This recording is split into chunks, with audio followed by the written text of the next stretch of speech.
Hey everyone, happy Thursday. I keep forgetting what day it is. Look. Why is it that it always looks better in here? Oh, wrong window.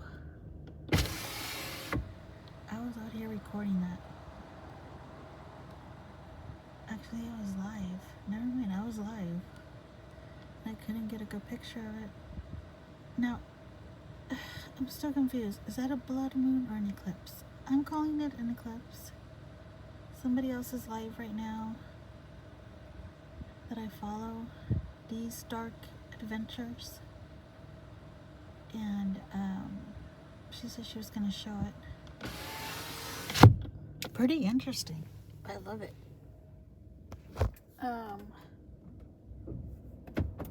I wish I could remember what they talked about in the live that I saw yesterday. They were prophesying about this. Oh, sorry about this, you all. I have to take this off. It was 103 earlier, so I had to put that up.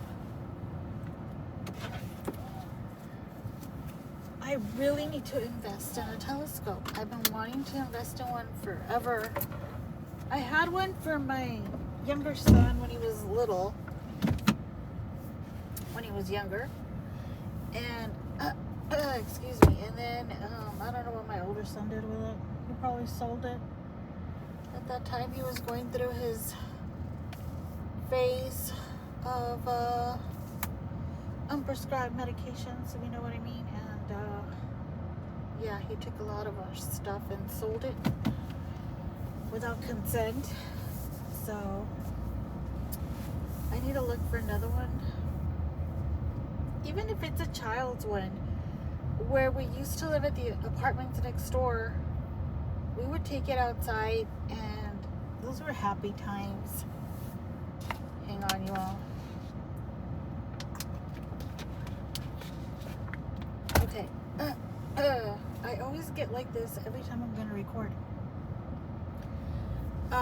Those were happy times because all the little kids in that community, they would come outside and we would all take turns looking through the telescope, and you'd be shocked about the things that we saw. Like, we would see satellites, we would see unidentified objects, you know, shooting stars, which is very rare, but we would see all kinds of stuff. Is that somebody outside? No. I can never, nobody around here ever looks at the moon. Nobody. I never see anybody outside like, oh, hey, that's pretty cool. Nobody. No moon, no stars. Master Stitch. When did that open? You know, it's all just eye level focused. Some people around here suck. But anyhow, I have some bad news, you all. I'm driving like I'm drunk. That wasn't the bad news. Let me look around, make sure there's no police, because they're gonna be like, is that lady drunk again? No.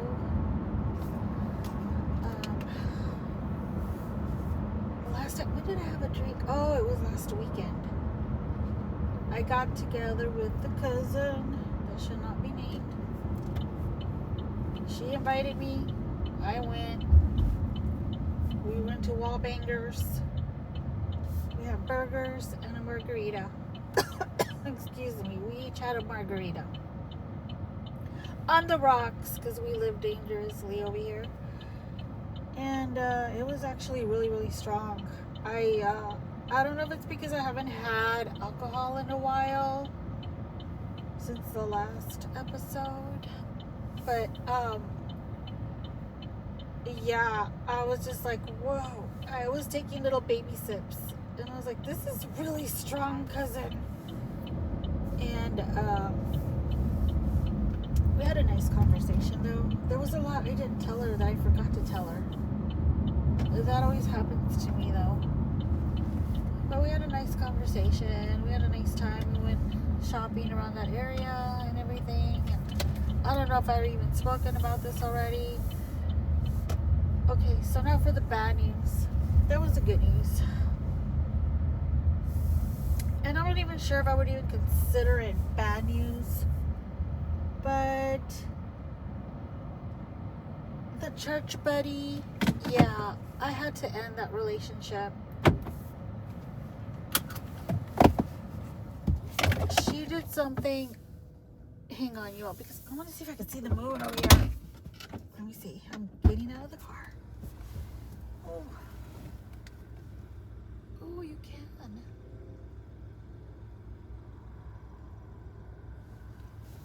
Cool. Now I'm hot. I was cold, now I'm hot. Okay. So, you know, and I've been dealing with this. I went to counseling today. And I have been dealing with this on and off, ever since it happened. An incident happened on Sunday that I was not very happy with. And I was like, okay, am I overreacting? I start to like question myself and my reaction to the situation. And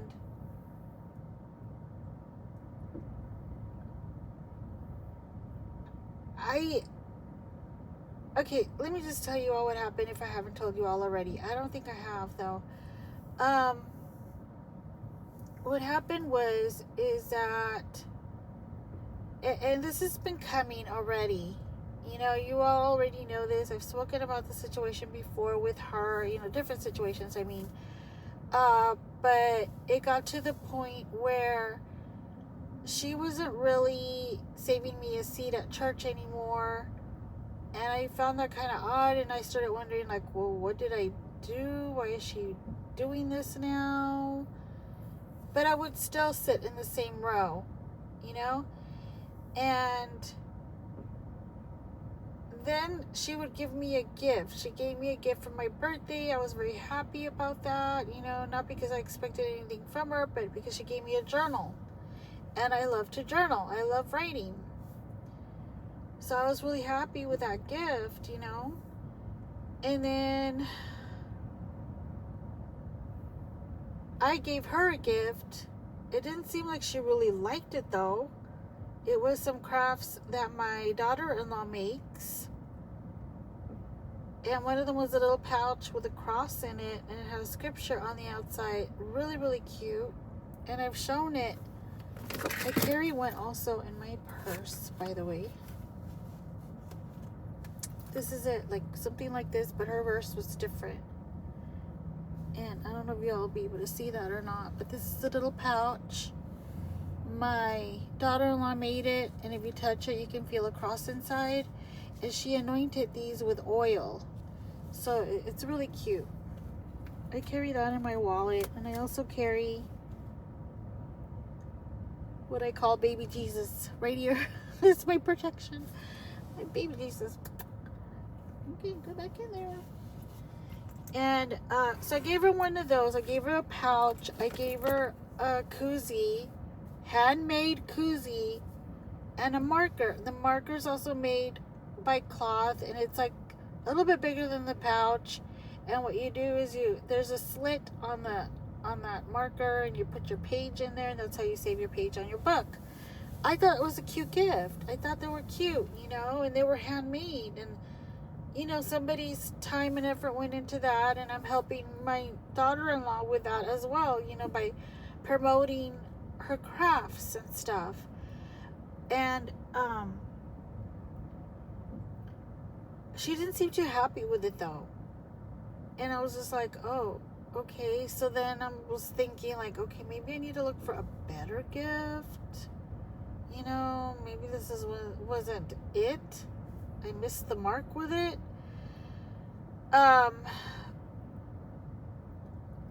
So another Sunday comes along again.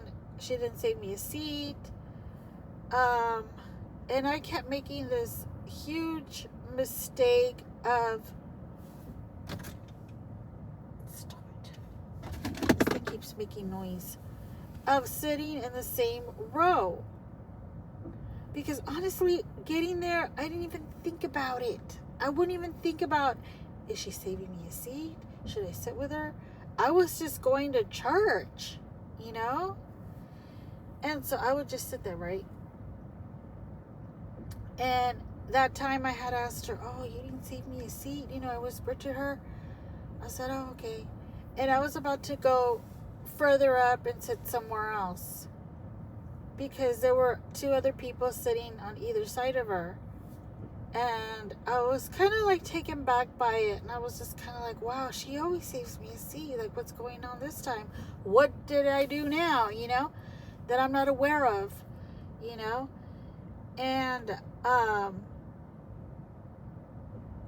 she asked the girl next to her, there was a seat in between her and the girl next to her on her right side. And there was a cell phone there, and she asked the girl, oh, is the seat taken? And the girl's like, no. And she moved her phone, and I sat there. And I thought, seriously? And then I told her, oh, I would have sat, you know, further up. You know, you didn't have to do that, you know. And I sat anyway. And then I felt really uncomfortable the entire service because I felt like I put the girl next to me out. I mean, her and I were right next to each other. The church buddy moved one seat over. The guy next to her, well, a couple of seats down, told her these seats were not saved. And the only reason I know that is because I asked her, I said, what happened? Is everything all right? And she's like, no, he was just saying that the seats were not saved. And then she just giggles. I was like, oh, okay. And I honestly did not want to sit there because, I mean, it's a guy, for one. You know, and I don't feel comfortable sitting next to a guy. I'd rather sit next to a woman. And not that I have anything against men. I'm just saying, I just felt more comfortable being next to a woman. Anyhow, but I didn't make a big deal about it. I just kind of like blew it off. But I was uncomfortable, you know, and I was like, suddenly it hit me like, oh, wait a minute. Why didn't she save me a seat? What's going on, you know? And so anyway, service ended. I had to go. She had to go. And I just left it at that. Okay, so this past Sunday, now I'm getting to the essence of this conversation. Or the main point, if you will. And I get there, and again, no seat saved. But there was plenty of seating. So I went ahead and went to the row, and I sat down. And there were two seats in between us, and she actually moved one more seat away. And I was like, what? And I said hello to her, and she said hi to me and everything. But I was like, okay, where is this coming from now? Like, what's going on now? Like, I'm not in the mood, you know, like, what's happening, you know? Well, again, I was uncomfortable during service, but, you know, I was able to pay attention to service. I took my notes per usual and everything. And then at the end of service, I kind of like waited for her, and she kind of made this face like, ugh, she's waiting for me, you know? And I was about to just like tell her, okay, you know, and I'll see you, I guess, you know, like, I don't understand what was going on. Like, if she does not want to be near me, then why are you sitting where I like to sit? Like, she knows I like to sit there in that area, in the seat that she sits in. I've always sat there, you know, since we had to move to that side.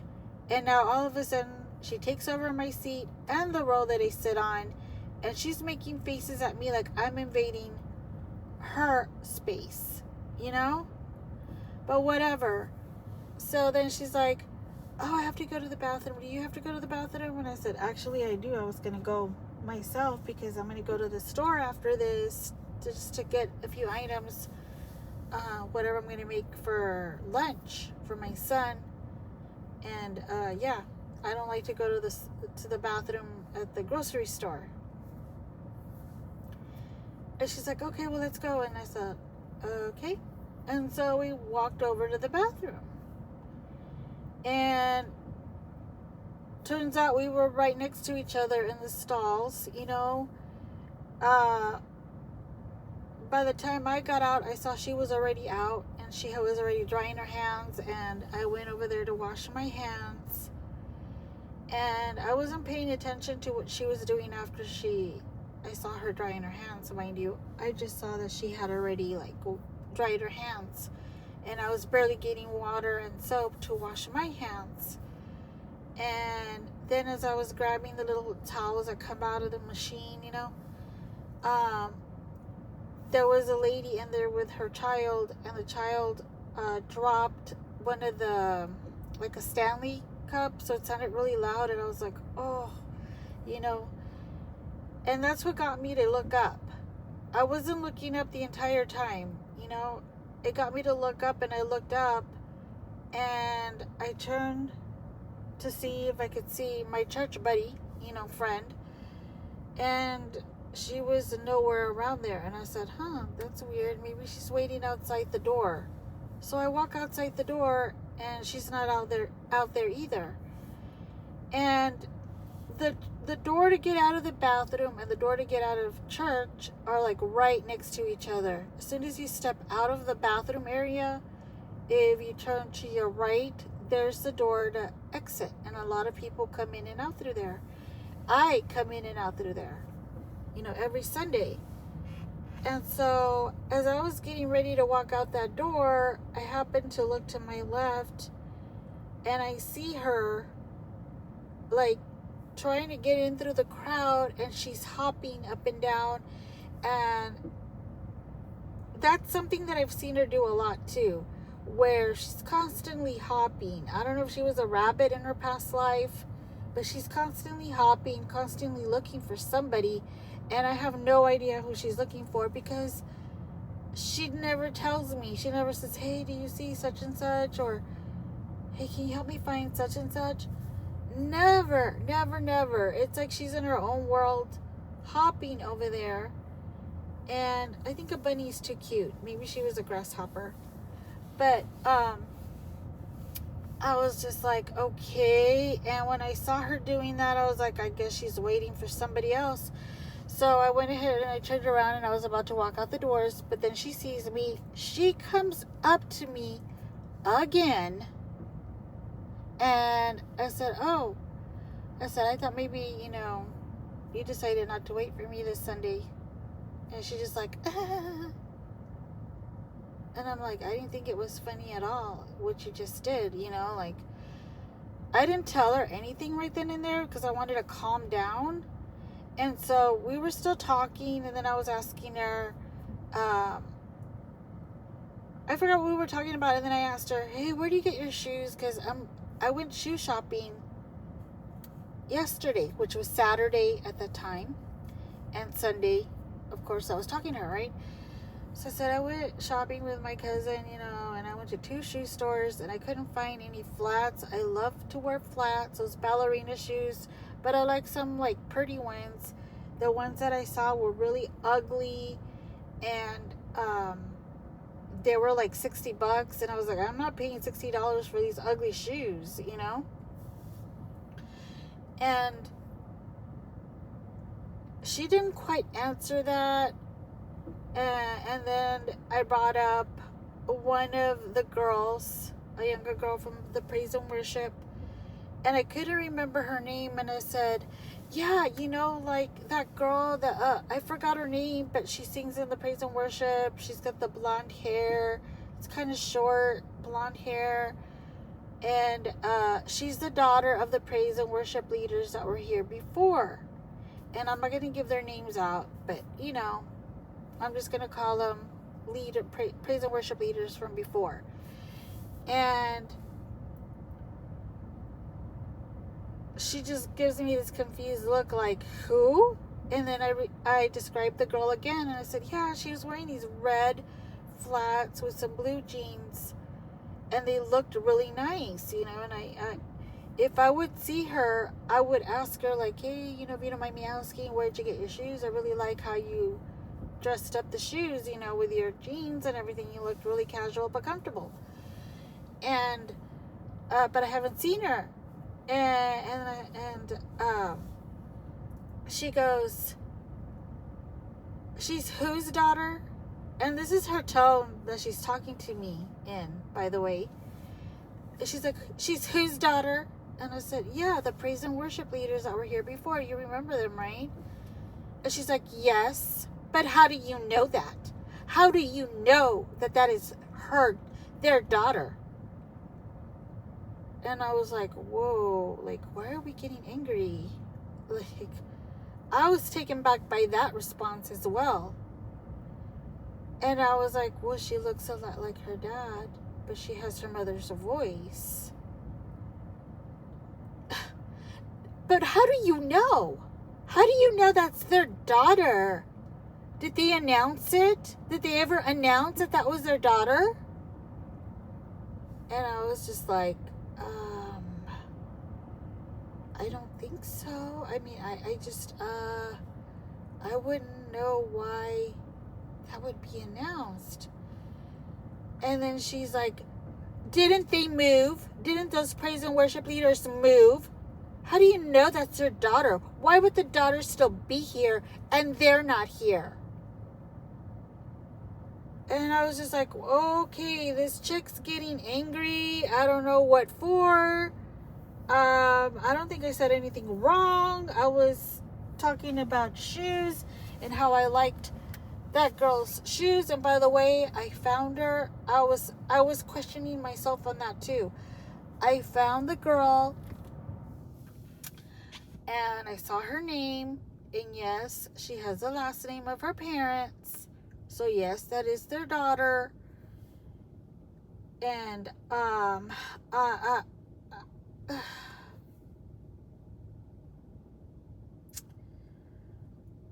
boy.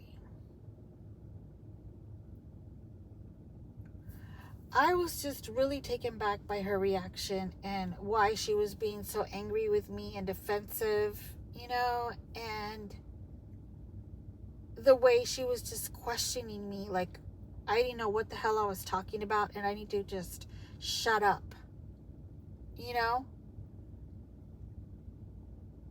And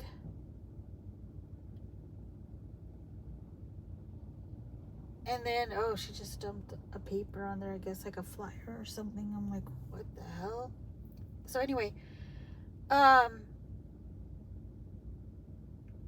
you know, you all, I'm kind of hungry. I think the guy next to me is eating his sandwich in the truck. He never left. He got a sandwich already. Ooh, you know what I want? I want those like hot and honey nachos. But I bet my son's gonna tell me, we're out.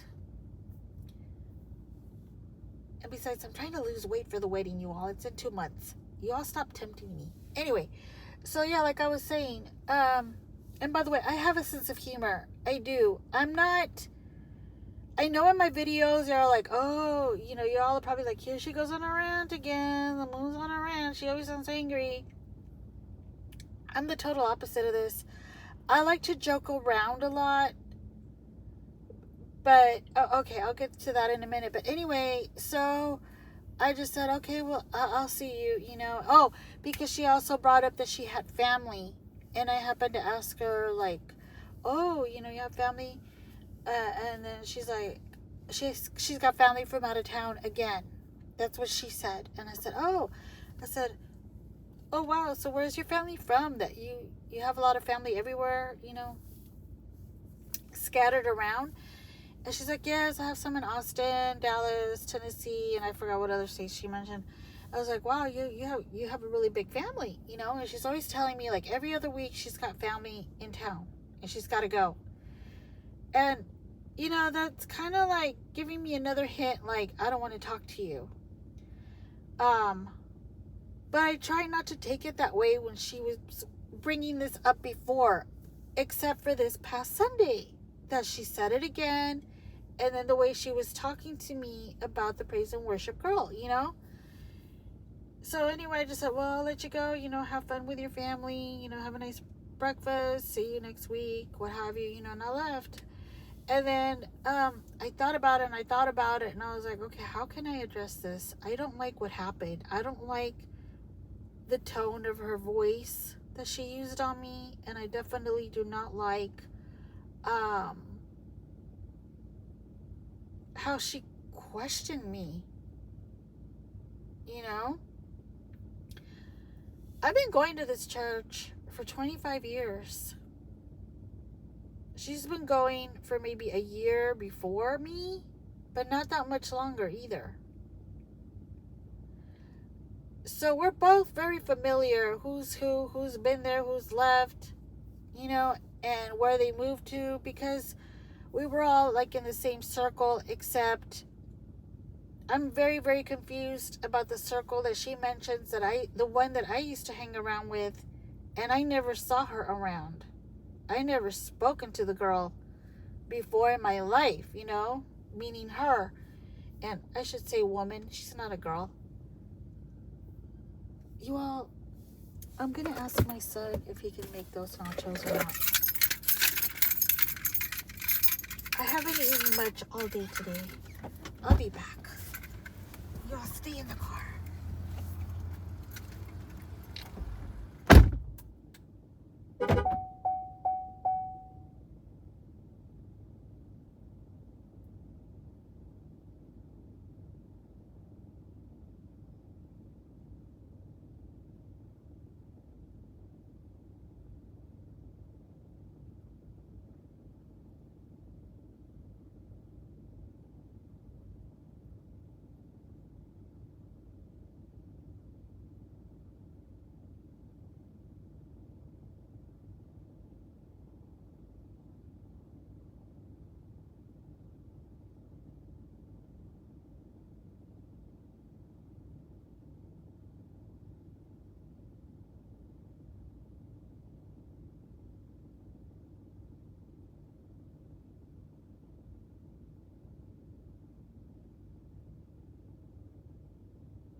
Okay, you all, the moon's almost covered.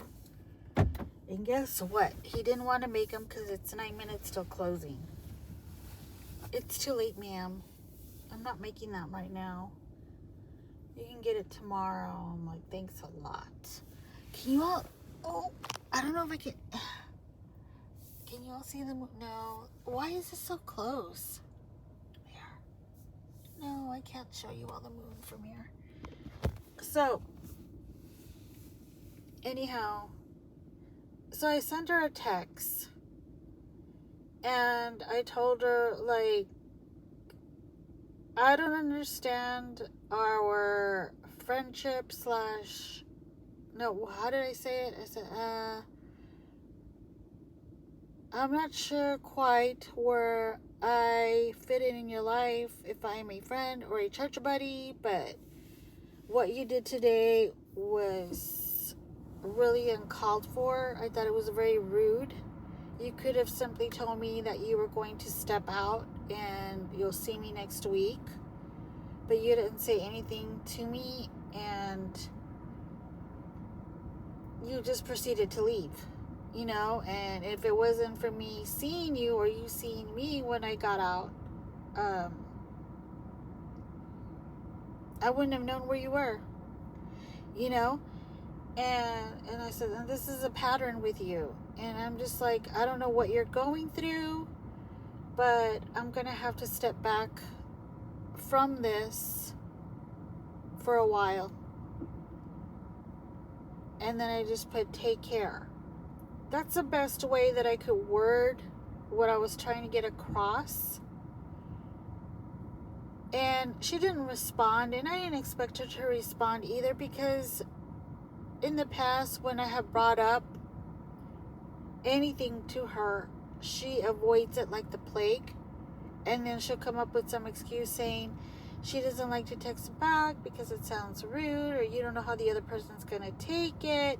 Gaslighting, in other words. And I'm I'm like, oh, okay. But yet you're always on your phone when we're at church. You're always texting somebody, you know. But whatever, you know. And she's texted me before also. But not when it comes to, I don't know, should I call it conflict, a difference of opinion, whatever you want to name it. You know, she won't respond to that. And so that's why I'm like, she's not going to respond to this. I do not want to see her this Sunday. And I'm really debating, do I want to go to the 9 o'clock service or do I want to just wait for the 10:30? I've gotten very used to going to the 9 o'clock service, but if I go to the 9 o'clock, I am going to sit in a different row. I'm not going to fight her on that row. You know, it doesn't belong to her or me, but I'm not going to make myself uncomfortable by sitting near her anymore. I would sit somewhere else, or I have the option of going at the later service at the 10:30, which might work out even better for me because I have been having to rush. My son started guitar lessons again. So he's coming in at 8 o'clock every Sunday again. And so we get up, I have to bring him over here. I get back home, I have to rush and hurry up and take a shower and shove a piece of toast down my throat just so I can have something to tie me over. And chug the coffee too, which I don't even get to enjoy. And then get to church and not even make it on time. I'm 15 minutes late, you know. And all for this crap. Also that I can deal with conflict with her because, she decided she didn't like the way I sat that day, or whatever the hell, whatever hair went up her butt, you know? And I'm just not wanting to deal with it, you know? I want to protect my peace. And I don't want to give this any more of my energy. It doesn't deserve it. Whatever was going on, it didn't deserve my energy this far. But I didn't know how else to separate from that. So I just kept giving her the benefit of the doubt and hoping that, maybe things will get better, things will change, you know. And no, things have just gotten worse. And the very confusing part still for me is the gifts. If you don't like me, why are you giving me a gift? You're sending me very confusing mixed signals here as to how you feel about me. You know, I don't get it. You know? And so, anyhow, I don't want to reconcile with her right now. I know we're supposed to forgive. I will forgive her eventually, but right now, all of this is still fresh on my mind. I'm constantly checking my wallet. Sorry, y'all, because I'm OCD to a certain point. I forgot what I was saying. I just don't want to do this anymore. I want to be able to go to church, enjoy the service, and not worried about, did she save me a seat? Is she there? Is she going to move away from me? You know, is she going to give me a gift? Is she going to blow me off? Is she going to invite me to the bathroom and then just leave me there? You know, I can't, I can't do that. So anyhow, like I was saying, I like to joke around a lot. I used to be the type of person that would always giggle, you know, and smile and have fun. And unfortunately, through the years, I have been surrounded in this toxic circle of wolves around me. And I know it sounds crazy, but that's the only way I could describe it to my counselor as well. Everybody that I have come across, they drained me of my energy. They've drained me of my life that I've had, like the happiness. And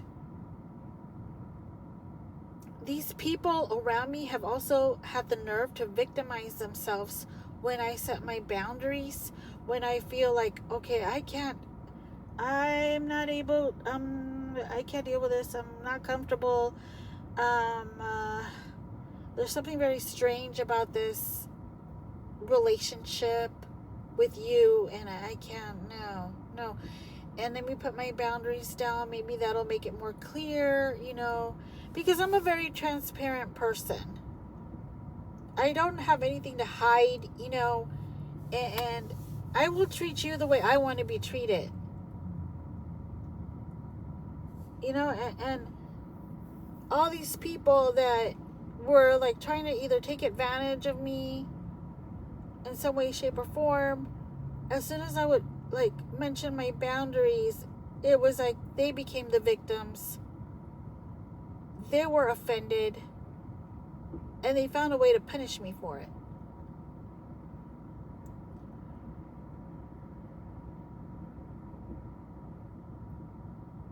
And that's when I started thinking,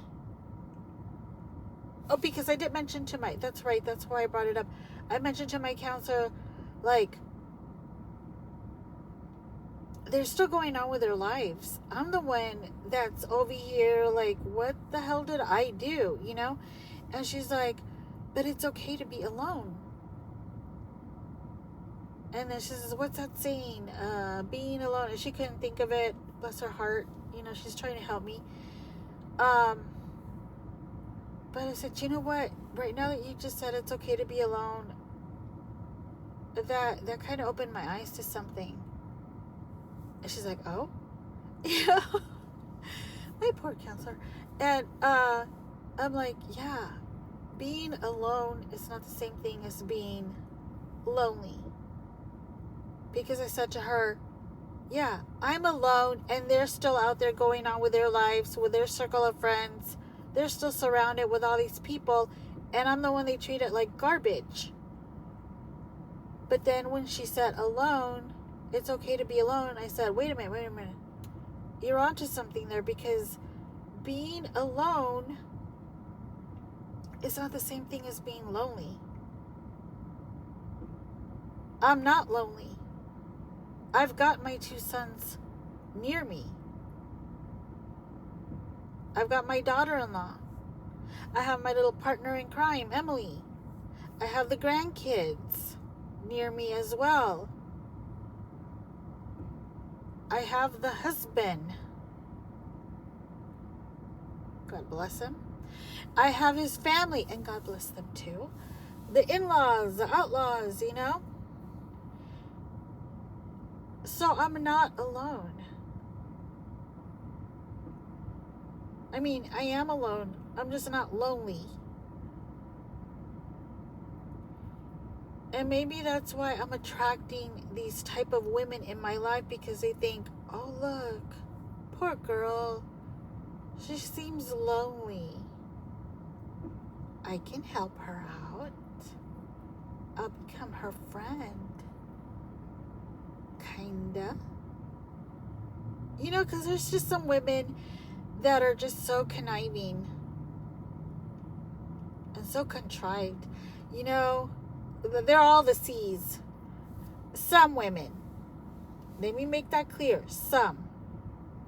There are very few that I can count on my hand that are actually good women. And I'm so grateful for those women that are in my life.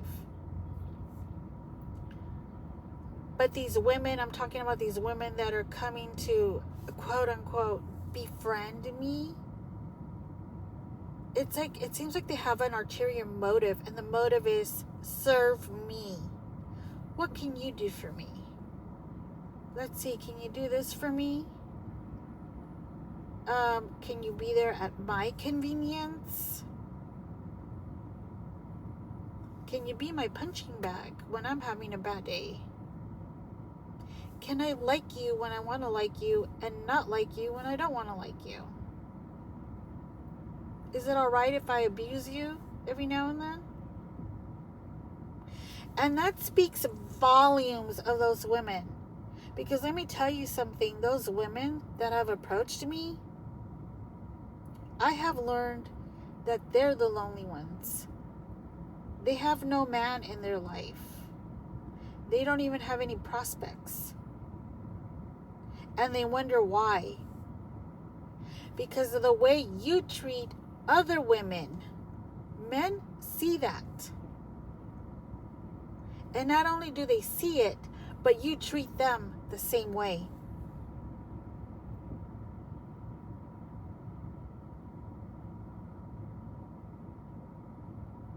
Let that sink in. Anyhow, you all, I would love to stay here and preach more about it, but my son is coming with no nachos. And I'm going to have to wait till tomorrow, which is fine. It's Friday tomorrow. Hey, maybe tomorrow I'll get me a tuna sandwich. And I love the tuna from here. If you made it this far, thank you for listening. And yeah, protect your peace. And and enjoy the eclipse if you're watching it, if you're not sleeping yet. And I did go live for a little bit. But anyhow, okay, I'll be quiet now. Love you all. Bye.